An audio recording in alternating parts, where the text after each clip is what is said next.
सत साहिब सतगुरुदेव की जय।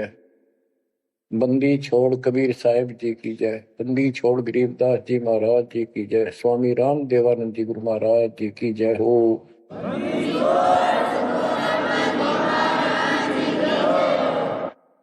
सर्व संतों की जय, सर्व भक्तों की जय, धर्मी पुरुषों की जय। श्री काशी धाम की जय, श्री सुडानी धाम की जय, श्री क्रोथा धाम की जय, श्री बरवाड़ा धाम की जय।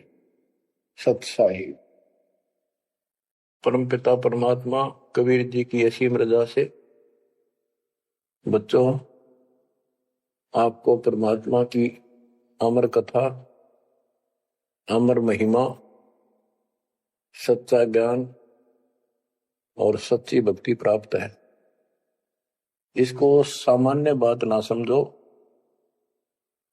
और आप सामान्य आत्मा नहीं हो। लख बर सूरा जूद ही लख बर सावत दे, लख बर की जहान में तो सतगुरु सुना दे। और परमात्मा की दूसरी रजा ये है कि गरीब गोता मारू स्वर्ग में जा पेटो पाताल, गरीब दास ढूंढता फिरूं अपने हीरे मोती लाल।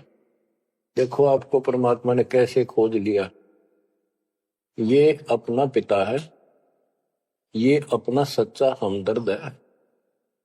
बाकी यह संसार के जितने भी परिवार है, नाते रिश्ते हैं, ये हमने अस्थायी अपना यह जीने के लिए रास्ता निकाल रखा है कि थोड़ा सा ठीक ये उस समय व्यतीत हो जा। बहुत सी ऐसी परिस्थितियां हैं जिनको सुनकर बड़ा दुख होता है। इस लोक का कोई भी ऐसा नाता हमारा साथ सदा नहीं देगा। अगर हम माता पिता को अपना समझते हैं, वो भी कभी भी हमारा साथ छोड़ सकते हैं।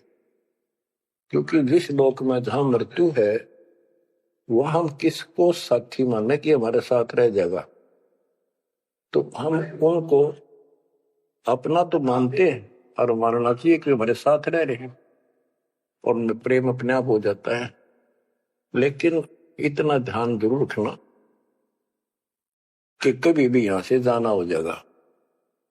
और सब हम नो सेट हो रहे हैं कि अभी नहीं मरेंगे, अभी तो उम्र छोटी है, अभी तो 30 वर्ष के हुए हैं, 40 के हुए हैं, 50, 60, 70, 80, 90 के हो लिए, 90 भी न सोचे अभी नहीं मरेंगे। चलो जब भी मालिक की दया होगी वह तो अलग बात है, परंतु इसका नियम नहीं पता हो कद जा। इस डर को याद रखोगे तो आप भक्ति कर पाओगे, नहीं तो भक्ति नहीं बनेगी, मोक्ष वाली नहीं बनेगी।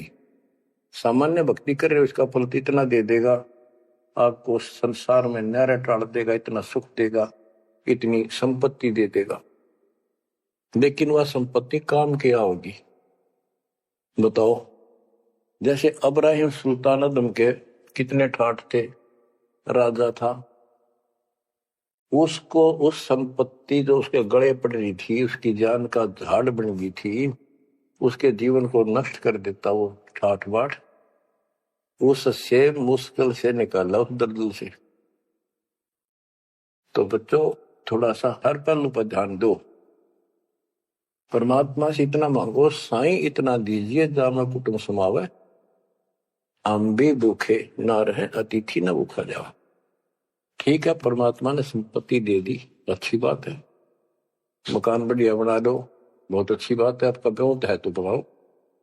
बेमतलब नहीं खस है किसी चोरी करके और तरह बकवाद करके 2 नंबर का काम करके, वो बनाया ना बनाया बराबर है, कभी भी नुकसान हो जाएगा।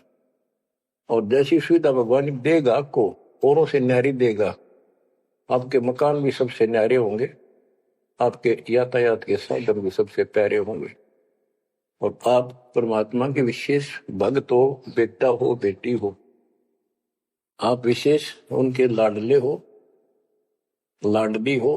विचार करो, इस संसार में कितनी जनता भरी पड़ी है, भक्ति करने वालों की कोई कमी नहीं, किसी के पास भक्ति सही नहीं है। तो वो भक्ति करके अपने आप धोखा में बैठे हैं, उनके साथ धोखा हो रहा है।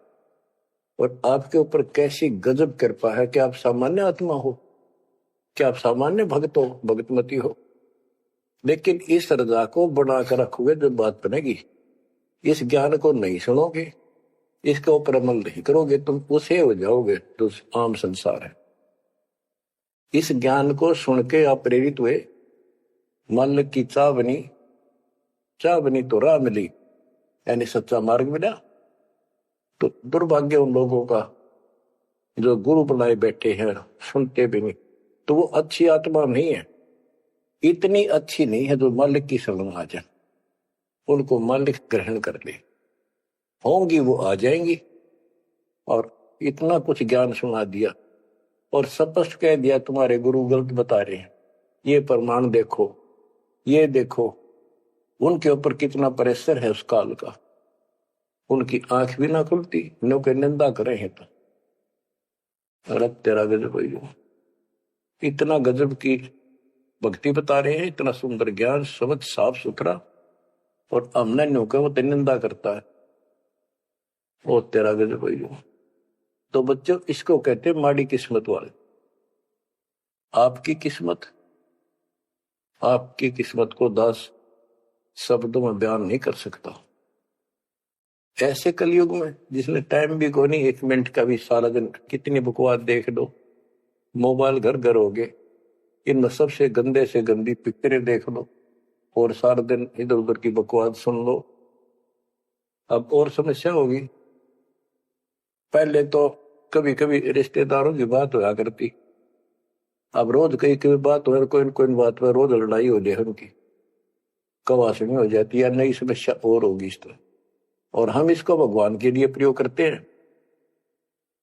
हम परमात्मा की इन सुविधाओं को, परमात्मा की भक्ति और उसके मंत्रों के लिए प्रयोग करते हैं, सत्संग सुनते हैं। तो बच्चों, आपकी किस्मत में और अन्य मानवों की किस्मत में दिन और रात का अंतर है, इसलिए इस भक्ति से दूर ना होना। गरीब अगम निगम को खोज ले, बुद्धि विवेक विचार, उदय अस्त का राज मिले तो बिन नाम बेगार। तो बेगार की परिभाषा आपको बता दी। तो सारी पृथ्वी का राजा हो, सत भक्ति नहीं करता है, वो बेशक आज फूला करे है, चारों तरफ उसकी स्तुति बोल रही है और खूब उसके सम्मान हो रहे हैं, खूब ठाठों पिछले कर्म भोग रहा है, उन खा खर्च के करके बर्बाद, खाली हाथ जावे। तब से राज मद मानम, जन्म तीसरे शुक्र समान। एक प्रियव्रत राजा था, उसने बहुत वर्षों तक तप किया। उसके बाद उसको पार्षद लेने आए, धर्मराज के दूत लेने आए। तो उसने कहा मुझे एक कुछ सांस दे दो, मैं और सांस ले लूं। तो बोले खबरदार, सांस लिया था, तेरे को सांस लेने का आदेश नहीं है, आगे धर ले गए। वहां धर्मराज ने पूछा कि इतने वर्ष तो तूने तप किया, इतने वर्ष ही राज कर लिया, अब भविष्य के लिए भी कुछ लाए कि खाली आए? वहां जाकर उसको अकल ठिकाने आ गई, अब बहुत बड़ी गलती बन गई है। यहां से तो कह के गया था भक्ति करूंगा भगवान, दिन रात तुझे याद करूंगा, पूरे संत की खोज करूंगा, वो सारी रील चला जिसके आगे बैकग्राउंड। तो बोला जी तकसीर हुई, गलती होगी। तो भगवान बोले भी गलती होगी तो सजा भोग, बन गधा। प्रियव्रत बोला मुझे गधा क्यों बनाया जा रहा है कि तू भक्ति के लिए भेजा था और वह बंदगी करी नहीं, अपनी पिछली मलाई खाकर आ गया, भाग गया से, दोबारा धक्का दे दिया, गधे की ओर निम गया। गरीब ऐसा कौन अभागिया, करे वजन को भंग, लोहे से कंचन भया पारस के सत्संग। गरीबदास जी कहते